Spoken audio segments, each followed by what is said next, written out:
So are you guys watching this season? I am. I'm not caught up. I've been traveling a little bit. But you're watching. What do we think of Colton? I really like Colton. I mean, I always knew that there was a parallel between Lowe and Colton, and so I always was rooting for Colton just because he reminded me of my husband. I think he's a really nice guy. I'm excited to see how he continues to unfold as an individual and not just all the virgin talk.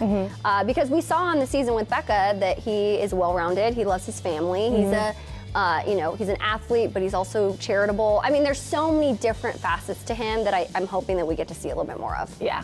And Sean, what are your thoughts on him being the other virgin bachelor? Yeah, my thoughts that's what everyone's talking about. I feel sorry for him because he's getting peppered with these same questions day in and day out. It's exhausting.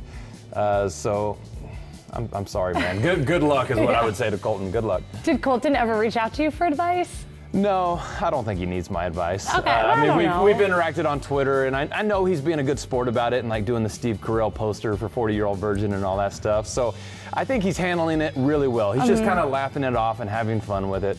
And like Catherine said, hopefully they get to explore more of his personality and his positive traits than just the virginity stuff. I completely agree. I really do feel sorry for him because I feel like it's the entire storyline this entire season. I'm like, just let him be. Yeah, I know. It looks now like he's kind of tired of the question. Completely. And it's always the girls asking him. It's never him just bringing it up. Right. Okay, so first, you're gonna get laid. But Sean, I have to ask you, you were the Bachelor once. What would be your advice to Colton going into the fantasy suite?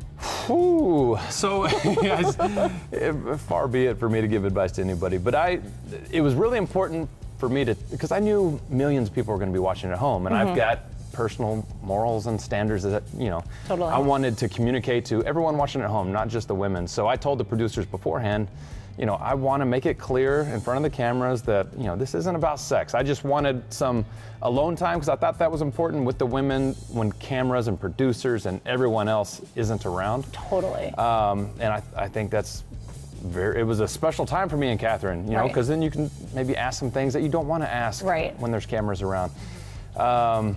So, you know, I don't know if you'd call it advice, but that's not a bad route to take. You know, just make it known, like, hey, this isn't about sex. Right. Take the pressure off and just enjoy being in like closed doors. Yep. Thank you guys so much for chatting with me. This was so much fun. And guys, if you want to learn more about Catherine and Sean, head on over to okmagazine.com.